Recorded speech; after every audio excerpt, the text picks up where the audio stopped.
Hi everyone, welcome to SAMA, a program which invites an expert each week to discuss a topic from their area of expertise.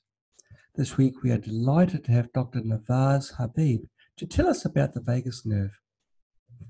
The vagus nerve is the largest and most important nerve in your body. It carries messages to and from your brain, gut, heart, and other major muscles and organs. However, common issues like inflammation, stress, or physical drama can interfere with the nerve's ability to function. What would happen if this nerve is injured or cut? In this episode of SAMA, you'll learn simple yet powerful techniques to activate your vagus nerve and take control of your health. Dr. Navaz Habib studied medical sciences at the University of Western Ontario.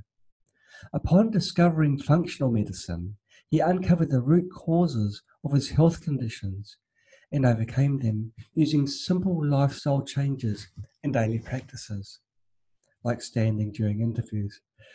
Dr. Habib works to identify the underlying causes of energy issues, hormone-based conditions, autoimmune diseases, and metabolic concerns. With the support of the team at the Living Proof Institute, he uses simple daily lifestyle changes to help thousands of patients create positive health outcomes. Welcome to SAMA, Navaz. It's fantastic to have you with us. It's my absolute pleasure. Thank you so much for inviting me. Tell us, how did you first become interested in natural methods for healing? Yeah, this is a great question. It actually leads me into my entire story of how I came into doing what I do today. So I started in medical sciences at the University of Western Ontario, as you stated, and was learning about the body and how the body needed to have certain things working in order for it to work optimally. Yes. I then went on to do chiropractic college. So I am a doctor of chiropractic. Yes. And that's where I really became interested in the nervous system and how the nerves affect overall health, cellular function, and that type of thing. And the philosophy behind chiropractic care is very holistic. It's very natural. It's based in the fact or the belief that the body has all of the tools that it currently needs. It simply needs certain tools from an external environmental perspective to improve overall function. Yes. To improve cellular function. Yes. And so as a chiropractor, I was working on people's physical bodies. I was making sure that their nerves were working correctly, that their bodies were moving optimally. Yes. And that was where I started in the holistic and natural healthcare model. But as I was doing so, at the same time, I was dealing with my own health challenges, and I didn't really realize the extent to which I was causing myself harm. At my absolute max, I weighed 250 pounds. I'm 5'6.5", so my weight was significant. Yes. I was dealing with high blood pressure, with high blood sugar, with borderline diabetes, with sleep apnea. I was dealing with all of these challenges without knowing why I was dealing with them, other than the fact that I knew that I might have too much of a dietary issue going on. Yes. These challenges were there, and I wanted to get to the root of it. I didn't want to simply just lose weight to figure out what was going on. I had to dig a little bit deeper. And that's when I was introduced to functional medicine. And functional medicine, as many of your guests have stated as well, functional medicine is rooted in the idea of addressing cellular function, addressing the root cause of what causes that cellular dysfunction to occur. And that's how I shifted and obviously rid quite a bit of that excess weight, addressed a lot of those metabolic health challenges, cellular dysfunction that was going on. I was able to then go on to improve my overall health, lose that weight, and not have those challenges bother me anymore. And so that was my introduction to functional medicine. So that's how I kind of came to where I am today. And the topic for today, the vagus nerve. Where does it come into the picture?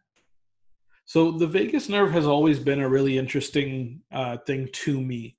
ever since chiropractic school, ever since probably even medical college or my degree at the University of Western Ontario in medical sciences, always had a bit of a connection to the neurological system, to the nerves.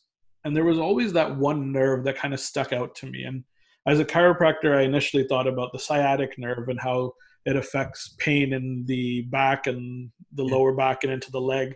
Yes. But with regard to functional medicine, the nerve that really has that connecting force and that connecting behavior is the vagus nerve. It's so strongly connected to all of the processes involved in cellular dysfunction, in inflammation, in immune system regulation, in ensuring that neurotransmitter balance is optimal, that microbiome is working correctly.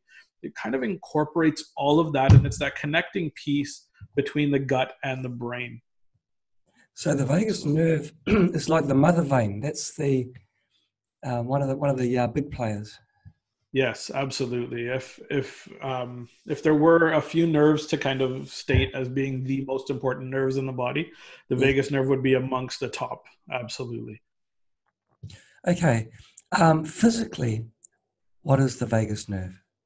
So the vagus nerve actually it's a misnomer. It's two nerves. It's two nerves, one on each side of the body. Okay. And they coalesce and they kind of come together to form a network in the center of the body, but they begin in the cranium. They're actually a cranial nerve. So we have 12 pairs of cranial nerves, and these are nerves that begin at the top of the brain stem, at the top of the spinal cord area. And these nerves actually, for the most part, these 12 pairs of nerves will affect only what's in the head and face area, the cranium. But the vagus nerve is the only nerve, it's the 10th cranial nerve, it's the only nerve that actually leaves the cranial cavity and comes down into the rest of the body. It has nerve branches that go to the ear, to the skin of the ear. It has nerve branches to the muscles of the back of the throat and into the larynx and pharynx. It has nerve endings that go to the heart, to the lungs, to the stomach, the small intestine, large intestine, pancreas, spleen, the liver, kidneys. It has branches everywhere throughout all of our intestinal and gut-based organs. And so it's very, very important in getting information to and from all of those organs to the brain and back. And so this is where the importance of the vagus nerve is really shown in the fact that when it's coming down through the neck, it's actually sitting right alongside your carotid artery and your jugular vein. The two most important blood vessels, because they're the ones that take the blood to and from the brain. So in our carotid sheath on either side of our neck, we have a carotid artery, which is bringing blood up to the brain. We have a jugular vein, which is taking the blood away from, and we have the vagus nerve as well. So those are the three components of the carotid sheath. And that's why I'll say that it's such an important nerve. So the vagus nerve is like a freeway, if you will. Yes, absolutely. It's where the bulk of the information goes to all parts of your body, and wow, that's quite amazing. So you mentioned microbiome before. We've had summits recently about the microbiome. How can the vagus nerve control the microbiome of your body? So it doesn't actually control it, but it actually senses and tells the brain as to what's going on with regards to the microbiome.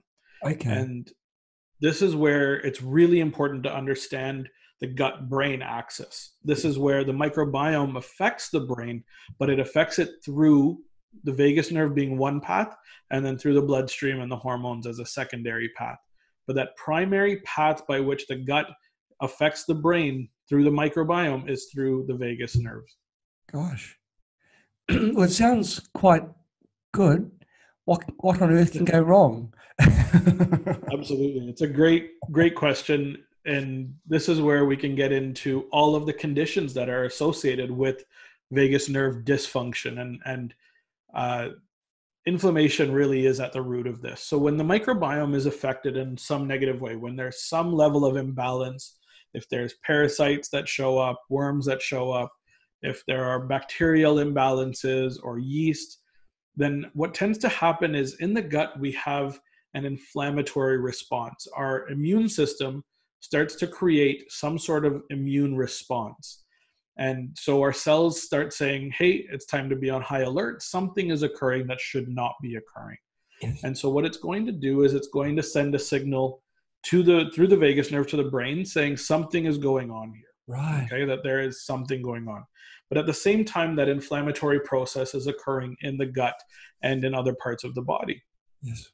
Depending on each person, on their genetics, on the type of imbalance that's occurring in the gut, that inflammation can spread. It can become an autoimmune type of issue. It can become anxiety or depression. It can lead to sensitivities in the gut directly on their own. It can lead to brain fog, which is almost just like an inability to think clearly, a feeling that things are not working optimally. Right. And like memory type issues can be very linked to this. But those aren't actually damaging to the vagus nerve, because what the vagus nerve does in the gut is actually affect inflammation levels. It's actually putting the brakes on inflammation. The way it does so is through a system called the cholinergic anti-inflammatory system. It uses the neurotransmitter called acetylcholine, which comes together from acetyl-CoA and choline, and it comes together in those nerves and then is used as the signaling mechanism to reduce inflammation levels in the gut and via the spleen as well. So directly sending signals to these organs that are going to help bring the inflammation levels down. Now, if the vagus nerve is not working correctly, then inflammation levels can come up and become uncontrolled. It's like having a car that's speeding down the freeway without having brakes to slow it down, to bring it back into control. Because inflammation is a great and important piece of our health, but it needs to be controlled. Otherwise, it's just a runaway train, essentially. Right. Right. So what can affect the vagus nerve in a negative way? What can cause the vagus nerve to work less than optimally is there's a very few important pieces. So what if it becomes cut? What if it actually gets damaged through some sort of traumatic event, through a surgery, which is a common occurrence, through physical trauma, like a whiplash type injury as well, can really affect that in a negative way. Those are physical traumatic ways that the nerve can actually have some sort of dysfunction and decreased signaling between the top and the bottom. Okay. Yes. There's biochemical ways that this can happen as well. We could have low levels of acetyl-CoA and low levels of choline coming into the body, and so we don't have enough acetylcholine being produced, and an inability to signal from the synapse or from the axon to the dendrites of the next neuron through the vagus nerve, through the synapse of the nerves. Okay. Right. And then from a biochemical perspective, uncontrolled inflammation levels, parasites. There's actually some really great research out that's shown that parasites in the gut can actually travel straight up through the axon of the vagus nerve to the brain. There's a ton of information now that's coming out over the last couple of years that there are plaques, alpha-synuclein plaques, that occur in Alzheimer's are actually traveling from the gut to the brain, which is just absolutely, it blows people's minds when they hear this, because we're now realizing that Alzheimer's and dementia and Parkinson's and these neurological deficits that we feel were only happening in the brain are actually coming from somewhere. And we're having this pathway by which these mechanisms are occurring. And that pathway is through the vagus nerve. So when there's uncontrolled function of the vagus nerve, those things can occur, and those plaques, alpha-synuclein plaques, actually make their way up. So there's so many different things where a poor diet can affect these things. When the microbiome is imbalanced, it will affect these things. If the train is running way too much, the brakes aren't able to kind of handle what they need to do. The really important thing to remember with regards to the vagus nerve and optimizing its function and not allowing it to go off the path is to ensure that you're not under stress all the time. Right. This is an important thing. The vagus nerve, not only does it send signals between the brain and all of those organs that I discussed, but it is the parasympathetic control. Okay? It is the major way by which we put the brakes on everything and put ourselves into a system called the rest and digest system. It is the way that we limit our stress and go from a fight or flight based perspective into a rest and digest and a calm perspective. It lowers the heart rate. It lowers the breath rate. It lowers the inflammation levels, but it does so at the same time by getting us out of a stress state where we're under significant emotional, chemical, and biological stress as well. So when we're under a lot of those stressors, we can cause the vagus nerve to not work correctly. And that's the long answer to how the vagus nerve can become dysfunctional. In a way, it's quite scary what you're describing because, well, if Alzheimer's travels basically up the vagus nerve, well, do other pathogens travel up the vagus nerve?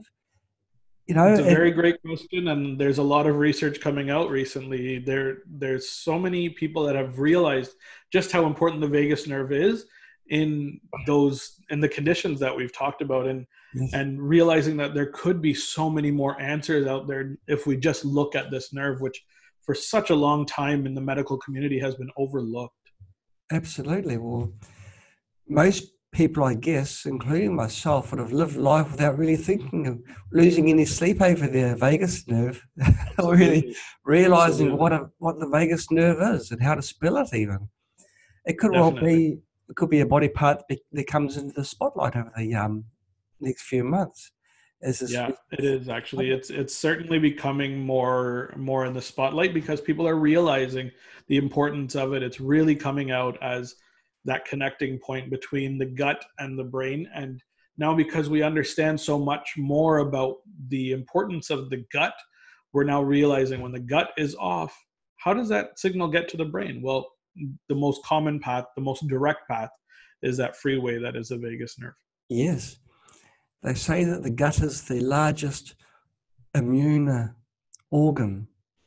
Yep, absolutely it is. So it's very, very important. And now with this connection, direct phone line to the brain, maybe that's part of the reason why the communication is so good there. The gut is the wingman to the brain, or vice versa, perhaps. They have to work very well together, and that's a great way to put it. I really like that, yes. Do people who live in different climates, everyone at the moment is suffering from their own particular solstice, whether it's winter solstice or summer solstice? The lucky ones are in the summer solstice at the moment. Does the vagus nerve change its behavior between summer and winter? I don't think there's a direct correlation between summer and winter. However, there is a direct correlation between our behaviors when it's warm and when it's cold. We tend to, when it's cold, I'm in Toronto, so I'm very much experiencing the winter solstice and the indoor times right now. So for me, what I'm experiencing is I'm spending a lot more time indoors. I'm spending a lot more time with more clothing, with full sleeves, with jackets on. I don't enjoy going out as much, so I spend more time riding my exercise bike inside or doing things indoors, and that's not allowing me to have high levels of vitamin D conversion from just the regular vitamin D levels. And the vitamin D vagus nerve connection is very strong, just as the vitamin D immune system connection is also very strong. I wouldn't say there's a direct link between the weather and the vagus nerve function, but we tend to be able to relax and be more calm during the summertime. During the warmer weather, we tend to go outside more. We tend to have higher levels of vitamin D. And by doing so, we will then have an improved vagus nerve function because we're under less stress. Right. Okay. Now you're standing during this interview. I'm sitting, of course, but you're standing. Is that because you know about the vagus nerve and standing is better? You know what? There's nothing to be said for specifically. I'm not standing for my vagus nerve. I'm standing because I want to activate a lot of the muscles in my legs. I want to make sure that I'm not sitting all day, and this is an important thing that I've learned. It's obviously been known sitting is the new smoking, and we need to make sure that we change that. So what we need to do is stand up to improve blood flow. And when we improve blood flow and we improve our stress levels, the vagus nerve is positively affected in a very similar way. So this is a great question. But no, I'm not standing because of my vagus nerve. That said, I do feel less stressed when I do this, and I feel better. And so that will allow vagus nerve function to improve. You mentioned the acetate choline affecting the vagus nerve. Did I say that the compound correctly? There's, if it's just the vagus, it wouldn't be just the vagus nerve, surely there'll be other nerves as well that are affected because...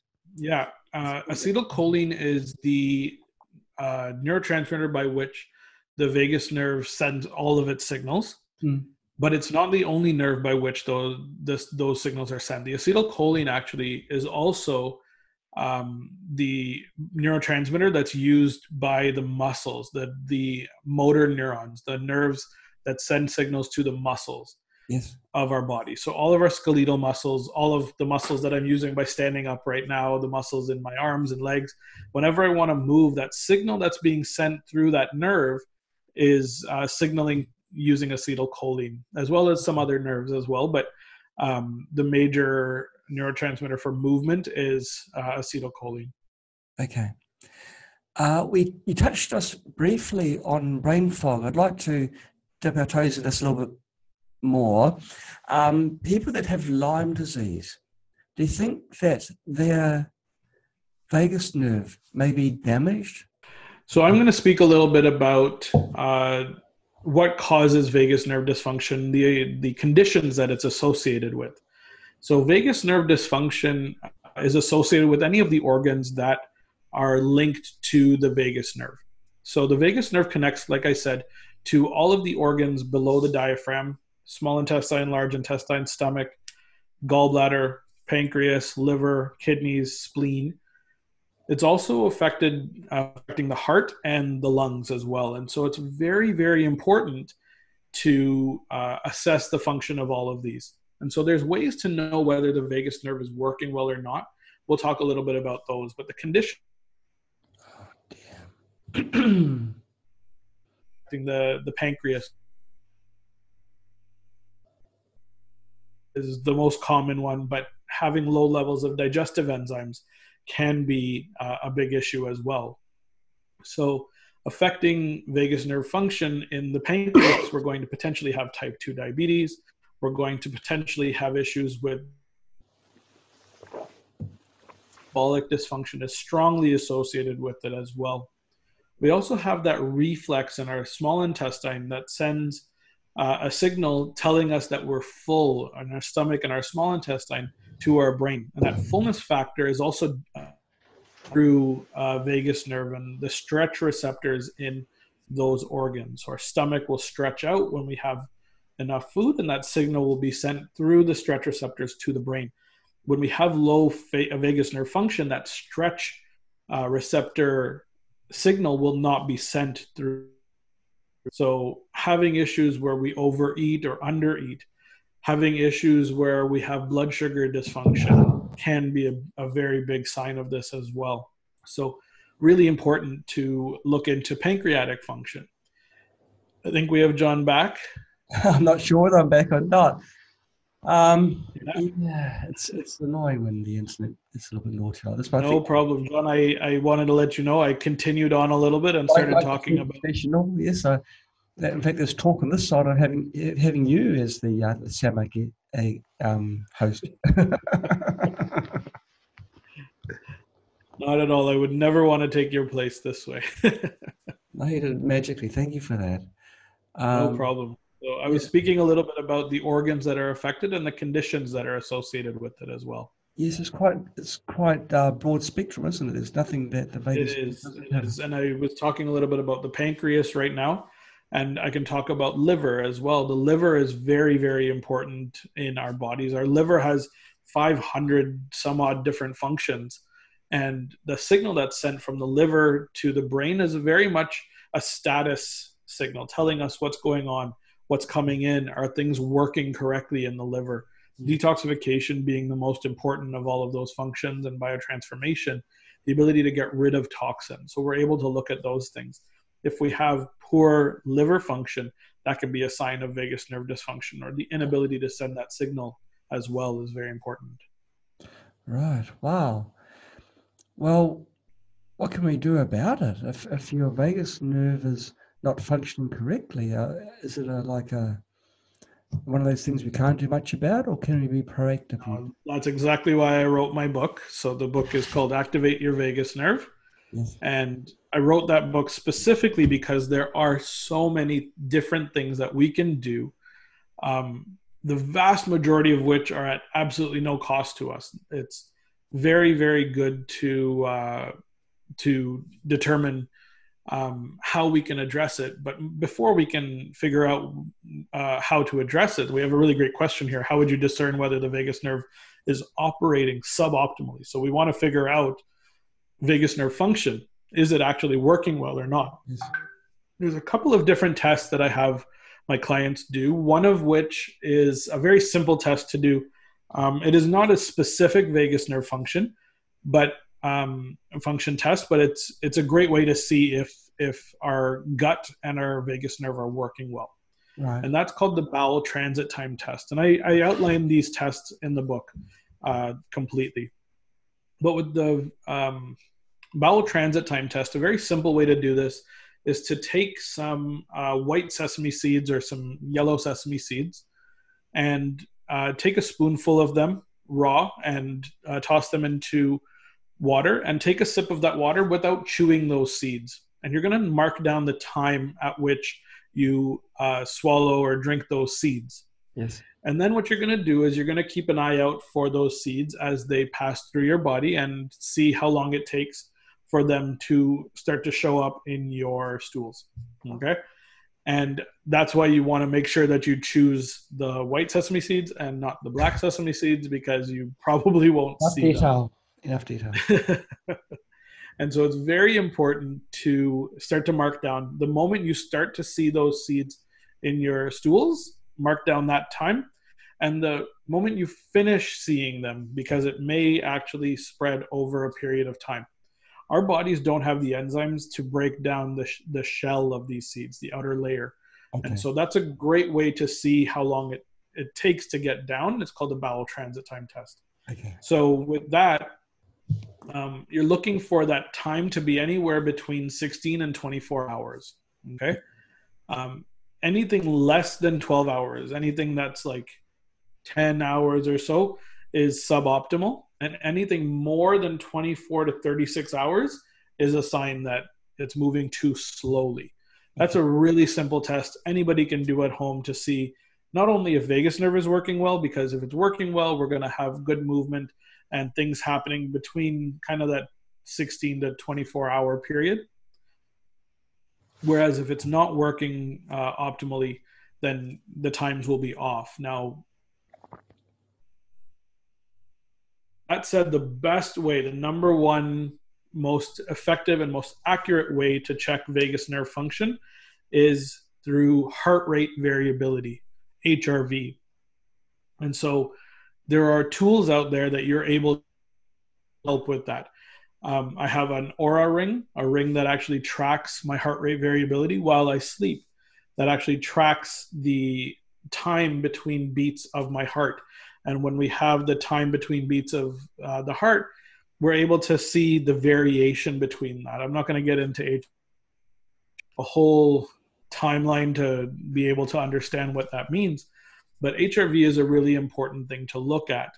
And it is actually the strongest way of discerning whether or not the vagus nerve is working optimally or suboptimally.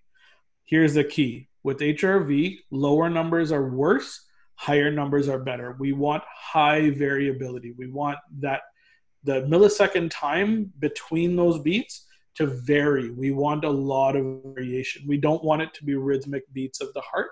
We want variation. So that is the best way. So the Oura ring is a wonderful tool that I've personally used. There's tools such as the Heart Math tool that I've got over there, which is something that clips to the ear, and you can use the app on your phone.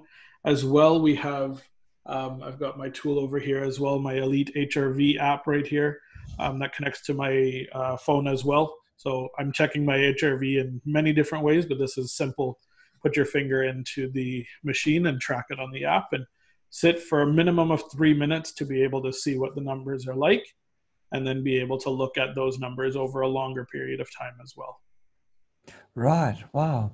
Now, during the test, you just keep perfectly still. You don't have any. The idea is to be not moving and just breathing calmly, and you're actually able to positively affect your HRV the more calm you become. So there was a really great question as well. I actually don't know about the Spooky 2 tracking HRV on biofeedback, so that would be a wonderful question for you, John. You must be getting questions that I'm not getting because No, I'm seeing it on the chat. It just came up right now. Oh, mine must be delayed or blocked by my VPN. It's a bit of a nightmare with hiccups at the moment. Oh, there was a question from Pascal that's been forwarded from Facebook. Yes. Pascal says that he's been undergoing chemical treatment since 1985. Gosh, that's a long time. To limit the physiological disorders caused by his vagal nerve during periods of intense stress. And is there a method other than medication to regulate the vagus nerve or limit some of its effects on the organs? Yeah, that's really interesting. I'm actually very intrigued to find out what Pascal was going through in terms of medical treatment. In my book, I talk not at all about medication. I talk about the exercises and the ways to help retone vagus nerve function, to improve vagus nerve function completely naturally. So there are many tools that we can use, and I'm going to discuss those as we go through this. But before we do that, we kind of have to know where the vagus nerve sends signals to and from, and how we can address those positively. So as we said, there's nerves going everywhere, and we need to know that the ones going to the ear are using sensation, which is direct skin sensation, meaning that anytime I touch my ear over here, I'm actually stimulating my vagus nerve. So that's actually the inside part of the ear right over there. Okay. Again, talk a lot about it in the book. Yes. In terms of motor function, we actually have the nerves that go to the back of the airway, the pharynx, muscles of the back of the pharynx, the muscles of the larynx. The reason I have a voice right now, and the reason I have tone and pitch in my voice, is because my vagus nerve is sending signals to my laryngeal muscles to pull and stretch on the vocal cords and actually cause them to shift accordingly. Gosh. Wow. So those two tools are the ones that we can really use to affect vagus nerve function. But the one that really affects everything is the breath. It all comes down to the breath. And this is something I'm sure you've heard through your many interviews as well, that the breath is so strongly associated with our overall health. And think of it this way: when you're stressed, when we're being chased by, in evolutionary times, by a saber-toothed tiger, for example. Everyone picks up their saber-toothed tigers. we have to go big, right? Yeah. So if we're being chased by an animal such as a saber-toothed tiger, we immediately go into a fight or flight state. Our body goes into a sympathetic, autonomic functioning state. The idea is survival. We need to get away from this thing as quickly as possible, as safely as possible. And so what happens? We turn off our gut. We're not going to have digestion occurring while we're running away. The blood flow to the gut doesn't matter. Yeah. We're going to have our pupils completely dilate because we need to be able to see everything around us. We're going to have our breath is going to become very shallow, quick, short breaths. Let's get away from this. Our heart rate is going to rise drastically. It's probably going to double or triple from the number that we were at a rested state. Right. And that's because we shut off the parasympathetic vagus nerve input, and we turn on the sympathetic nerves, which are the fight or flight response. The most fun one for this is we're also potentially going to pee our pants because our bladder is going to void because we lose control of it. And that's a sympathetic response. Right. And so that's why when you get scared, you may go into a point where you actually urinate and pee your pants type of concern. So this is actually a sympathetic response.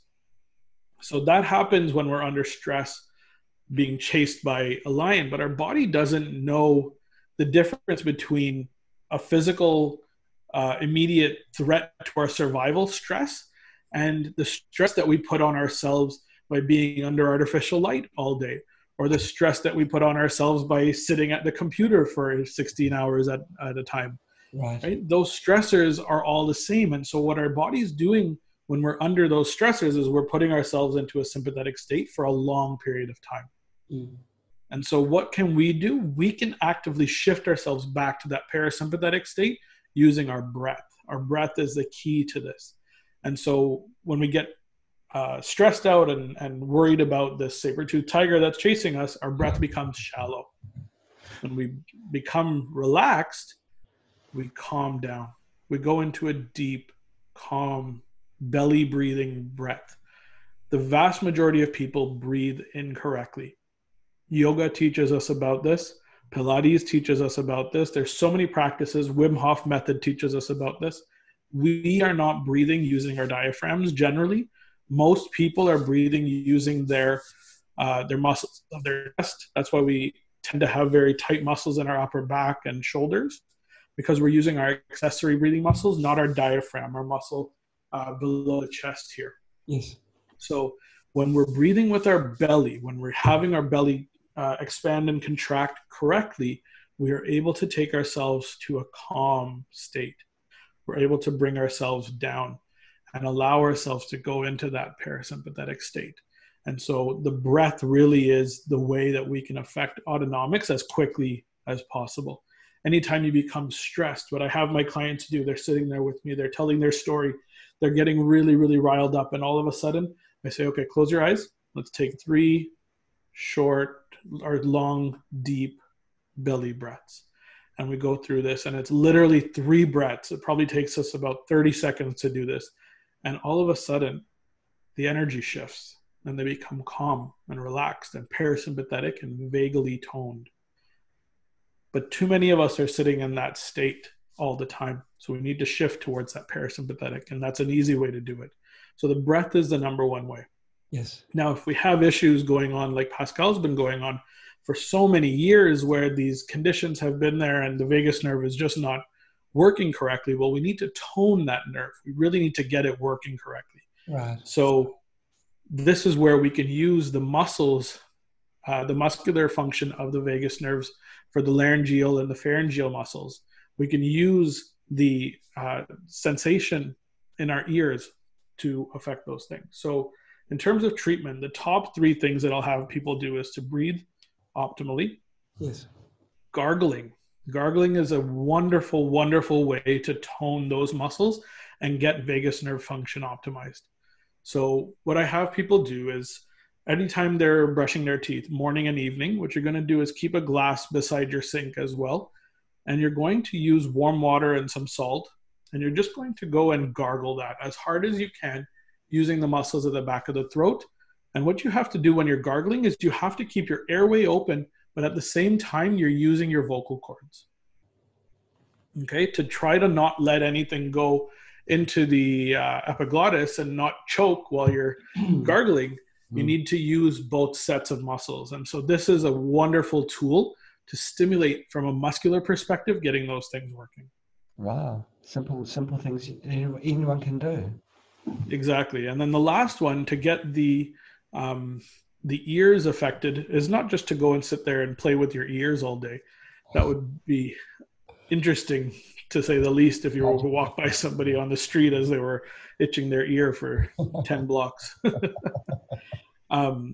Auricular acupuncture is one of the best tools by which you can stimulate the vagus nerve, because the vagus nerve has 80% of the information on vagus is actually information coming from the gut and the organs of the abdomen up to the brain.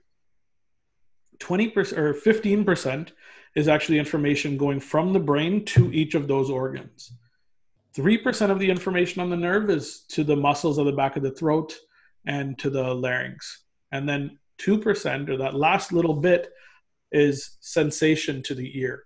And so auricular acupuncture can be used to physically stimulate vagus nerve function through the ear. So for Pascal, something that I would highly recommend is go and do some auricular acupuncture. Go to a registered acupuncturist, somebody that knows traditional Chinese medicine, that understands the points to hit specifically for vagus nerve function. There are some very specific points for that. And acupuncture is a wonderful, wonderful tool to help people overcome these things. So using it in conjunction with the good deep breathing, with the gargling, as well as probably about 20 other exercises that I provide in the book, there's a ton more that you can do. If those three are not enough, there's so much more that you can do. So those three techniques that you've described, they're to improve the communication of the vagus nerve. Exactly, to really create an increased tone or increased function of the vagus nerve and keep you within that parasympathetic state, but in an optimal functioning state. Right, so what happens in Vegas doesn't stay in Vegas. Exactly. I actually, funny enough, anytime I sign my book for somebody, I specifically write, what happens in Vegas does not stay in Vegas. There was an interest from Roy Ormick. Roy was in a demolition derby where the kinetic energy caused his helmet to pull back his entire body into the back seat of the front seat, from the front to the back. That's technical speak for he was in a mighty big accident. And he says he probably got whiplash. Wouldn't surprise me, and perhaps a concussion. He can't remember, so obviously it was concussion. The question is, would that affect the vagus nerve, the whiplash? Yeah, 100%. I actually did allude to this earlier, that car accidents and physical trauma are very much a concern for this and potentially lead to these issues. And if it's an accident that severe, it would not be surprising at all. I've heard this hundreds of times from clients. So that's physical damage. What could you do against? It's a little bit more difficult when there's physical damage to really affect vagus nerve function. Yes. What I have a lot of people do is go to see manual therapists that can help with repair. So nerves are able to repair. They take time to repair, but nerves can repair. And so manual therapists that can help you gain back function, ensure that the muscles in the neck and nerves in the neck are working well, are probably the best way by which you can do this. And being a chiropractor myself, I do recommend this to a lot of people, and I've helped quite a few kind of work through a lot of the stress that occurs following whiplash and concussion type injuries as well. Right. A question from Betty Stolk-Glab. Betty asks, can diabetes damage the vagus nerve? So this is a really interesting question. It's almost a chicken or the egg type of situation. Can diabetes damage the vagus nerve, or is diabetes already an issue when the vagus nerve is damaged, or is the vagus nerve kind of the root of why diabetes is occurring? Yeah. And this is a really great question, because I really honestly believe that the vagus nerve dysfunction comes first, because there's so much from the liver to the brain.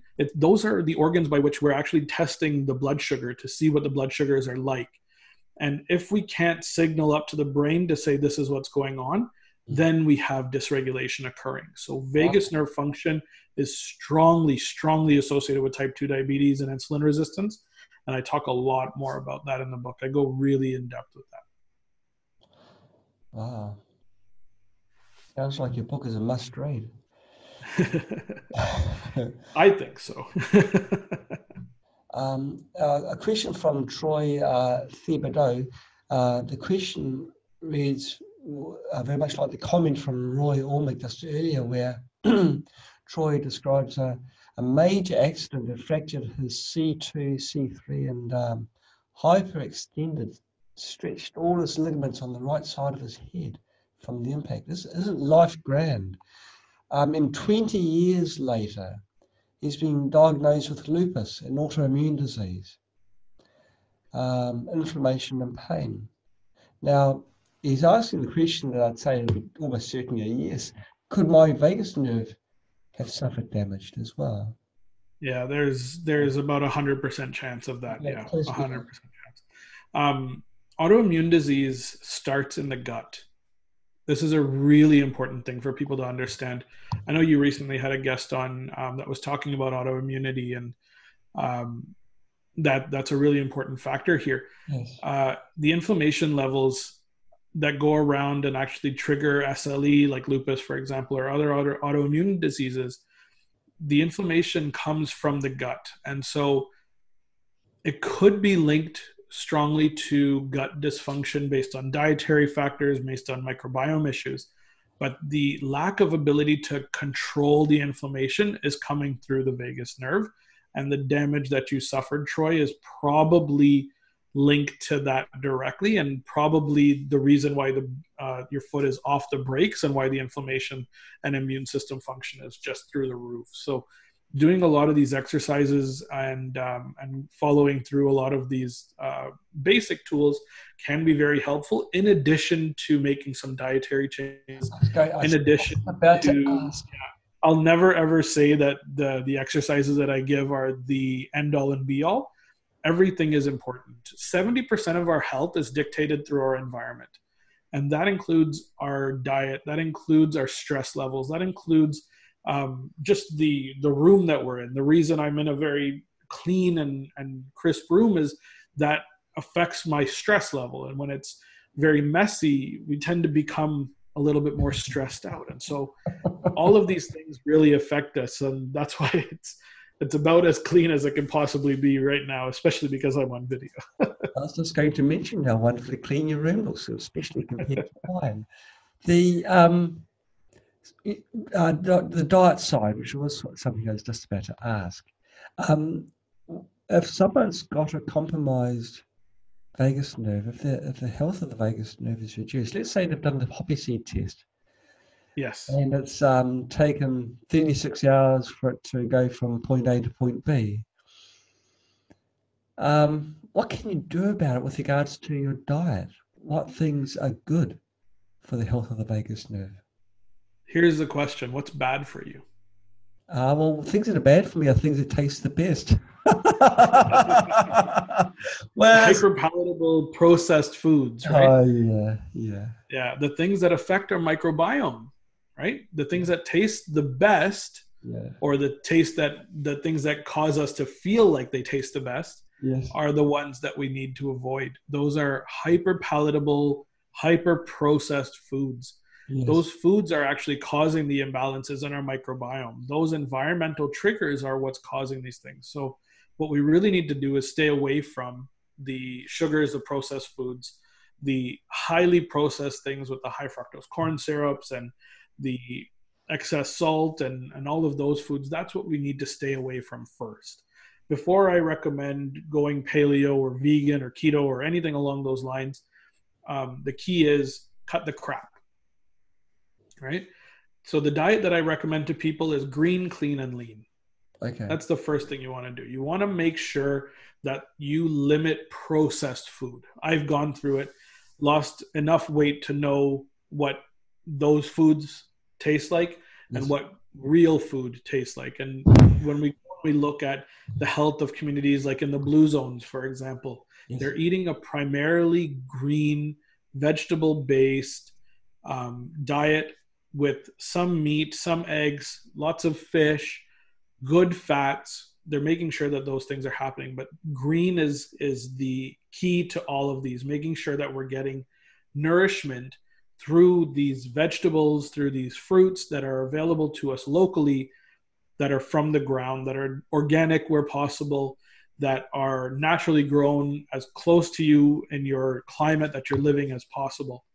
So being in Toronto in the cold, where luckily there's no snow right now, but there should be, I shouldn't exactly be eating papaya and guava and exotic fruits because that's not locally being grown right now. So what I should be having during this time when it's cold is I should be having more of the meats, good quality meats, the blubber containing foods, to make sure that I'm able to maintain amino acid levels and protein levels that are strong, but at the same time, not excessive and not from the crappy agricultural system that we know is affecting us, especially here in North America.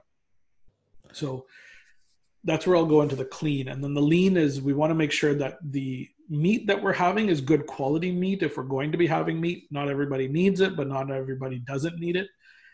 So I'll never recommend that everybody should be paleo or everybody should be keto or carnivore or anything, or vegan, anything along those lines.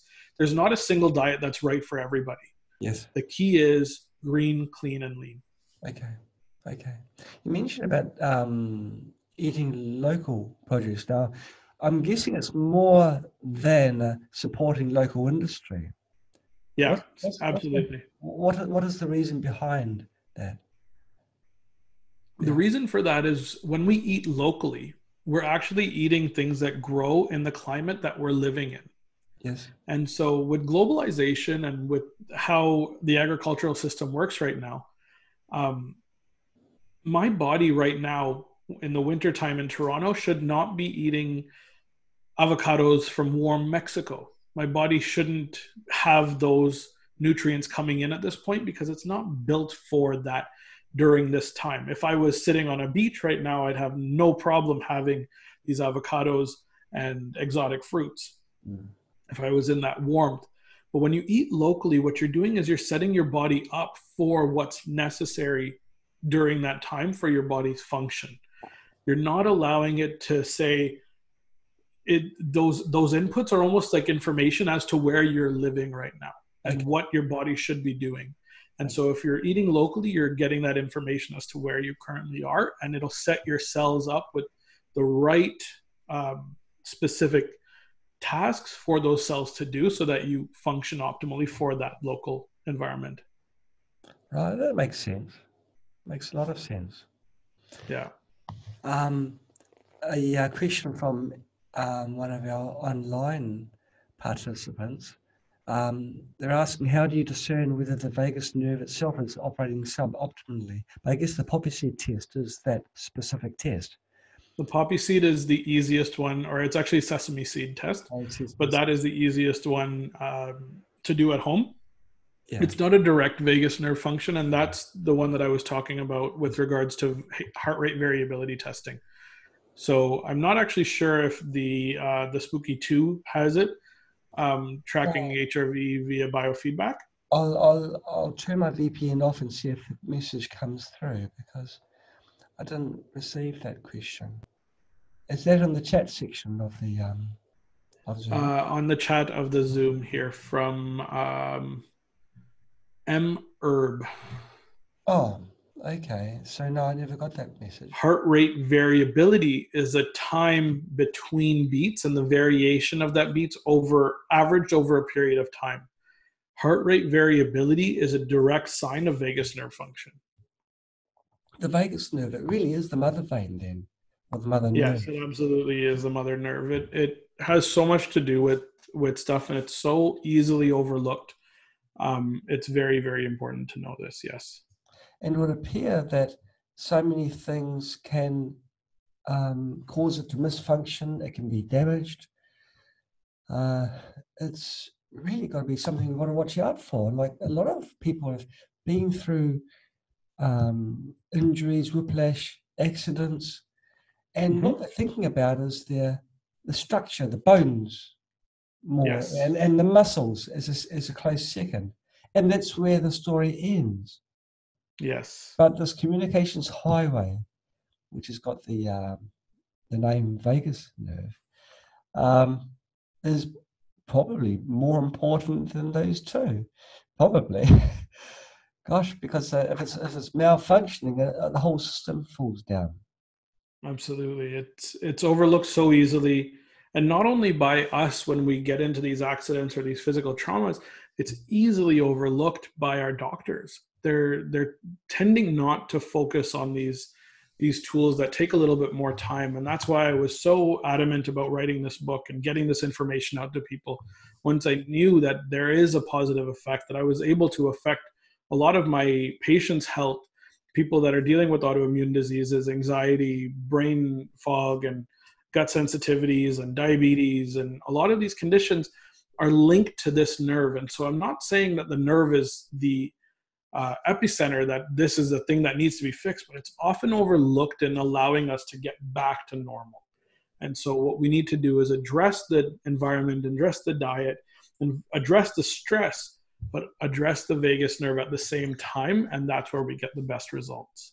Right, it's not just a bystander, it's a participant. It is, and it's a very active participant.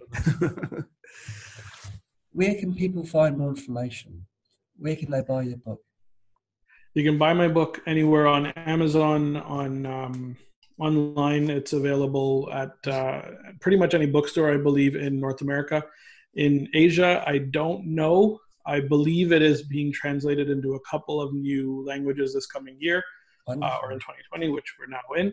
So it should be available very soon. I'm very excited, but it's a lot of hard work went into it, and I'm very proud of what came out of it. So I really hope people do look into this a little bit further and realize the importance of the nerve when they're doing some research.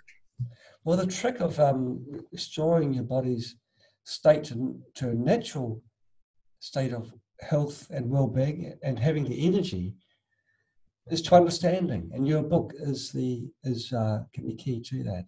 So with a greater understanding, greater knowledge, you know how to apply different techniques and actually become like become healthy and more vigorous, which is what we all deserve, right?